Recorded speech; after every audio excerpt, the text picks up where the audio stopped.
ተንጠልጥሎን እርግማን ሆነልን ውለታው ቤዛብን በከበረ ደሙ በውድ ዋጋ ገዛን ውለታው ቤዛብን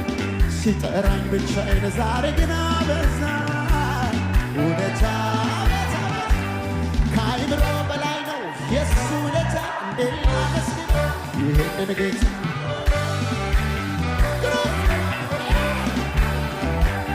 ከአይምሮ በላይ ነው የሱ ውለታ እንዴት ላመስግነው ይህንን ጌታ